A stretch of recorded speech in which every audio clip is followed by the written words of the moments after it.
राजस्थान उपचुनाव की 2 विधानसभा सीटों पर डॉक्टर किरोड़ी लाल मीणा बदल सकते हैं समीकरण। उपचुनाव से पहले किरोड़ी लाल को बड़ा पद मिला तो दौसा और देवली उनियारा की सीट पर बदल सकता है परिणाम। किरोड़ी को नजरअंदाज किया तो राजस्थान के उपचुनाव में बीजेपी का नहीं खुलेगा खाता। राजस्थान की 7 विधानसभा सीटों पर होने वाले उपचुनाव पर कांग्रेस और बीजेपी दोनों पार्टियों की निगाहें टिकी हुई है। जिन 7 विधानसभा सीटों पर उपचुनाव होने वाले हैं उनमें से 2023 में बीजेपी ने मात्र एक सलुम्बर की सीट जीती थी, लेकिन उपचुनाव में अगर बीजेपी चाहे तो सलुम्बर के अलावा भी 2 विधानसभा सीट और जीत सकती है। लेकिन उपचुनाव में अगर बीजेपी को अच्छा परफॉर्मेंस करना है तो किरोड़ी लाल मीणा जैसे दिग्गज नेताओं को तवज्जो देना ही पड़ेगा।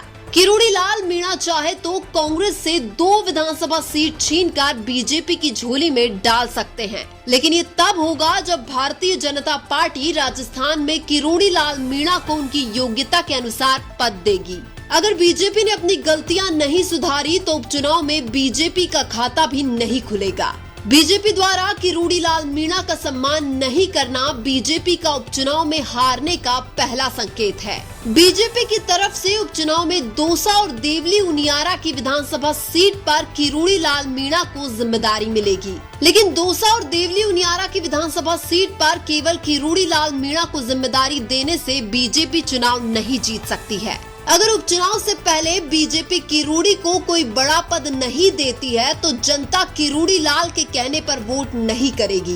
किरोड़ी लाल जब भी बीजेपी के लिए वोट मांगते हैं तो जनता उनसे बोलती है कि बीजेपी ने आपको कुछ भी नहीं दिया है तो हम बीजेपी को वोट क्यों दें। यानी कि जनता किरोड़ी लाल से नाराज नहीं है बल्कि भारतीय जनता पार्टी से नाराज है। दौसा की विधानसभा सीट मुरारी लाल मीणा का गढ़ मानी जाती है, जहां पर कांग्रेस को हराना आसान काम नहीं है। लेकिन डॉक्टर किरोड़ी लाल मीणा चाहे तो दौसा की विधानसभा सीट पर भी रातों रात समीकरण बदल सकते हैं। दौसा की सीट जीतने के लिए उपचुनाव से पहले किरोड़ी को बड़ा पद देना बहुत जरूरी है। इसके अलावा दौसा की विधानसभा सीट पर उपचुनाव में टिकट भी किरोड़ी लाल के अनुसार ही देना चाहिए। अगर ऐसा नहीं हुआ तो फिर दौसा की विधानसभा सीट पर बीजेपी दूर दूर तक दिखाई भी नहीं देगी। दौसा की विधानसभा सीट पर गुर्जर और मीणा वोट कांग्रेस की तरफ जाने से यहां बीजेपी का जीतना बहुत मुश्किल हो जाता है। इसलिए दौसा में बीजेपी तब तक नहीं जीत सकती जब तक मीणा कम्युनिटी के वोट बीजेपी की तरफ डाइवर्ट न हो।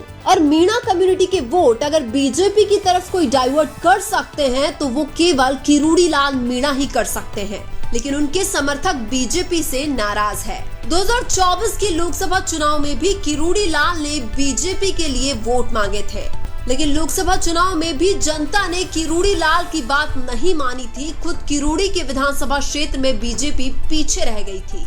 उधर देवली उनियारा की विधानसभा सीट पर भी किरोड़ी लाल मीणा उपचुनाव के समीकरण बदल सकते हैं, लेकिन देवली उनियारा की विधानसभा सीट पर भी हार जीत में कास्ट फैक्टर का बहुत बड़ा रोल होता है। देवली उनियारा की विधानसभा सीट पर कभी भी हार जीत का अंतर बहुत ज्यादा नहीं होता है, इसलिए डॉक्टर किरोड़ी लाल मीणा देवली उनियारा की विधानसभा सीट पर हार जीत के इस अंतर को आसानी से खत्म कर सकते हैं। लेकिन बात वही है, अगर बीजेपी किरोड़ी को नजरअंदाज करेगी तो जनता भी किरोड़ी लाल मीणा की बात नहीं मानेगी।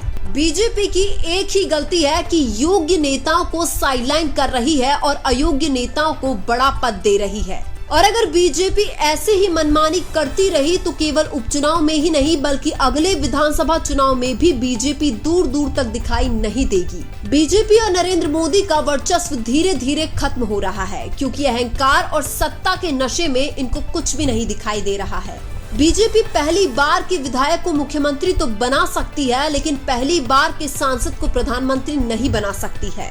मोदी जी देश में अपनी ही पार्टी के बड़े बड़े नेताओं का राजनीतिक करियर खत्म कर रहे हैं, क्योंकि नरेंद्र मोदी कभी भी यह नहीं चाहते हैं कि बीजेपी में उनके अलावा कोई और प्रधानमंत्री का दावेदार खड़ा हो जाए। डॉक्टर किरोड़ी लाल मीणा नरेंद्र मोदी के अच्छे दोस्त हैं, लेकिन फिर भी किरोड़ी लाल को ही साइडलाइन किया जा रहा है। अगर ऐसा ही चलता रहा तो राजस्थान में बीजेपी के हालात बदतर से भी बदतर हो जाएंगे। लेकिन आपके अनुसार राजस्थान में बीजेपी द्वारा किरोड़ी लाल को कौन सा पद देना चाहिए? कमेंट करके जरूर बताएं। वीडियो अच्छा लगा तो लाइक कीजिए और हमारे चैनल मीणा की आवाज को सब्सक्राइब कीजिए। धन्यवाद।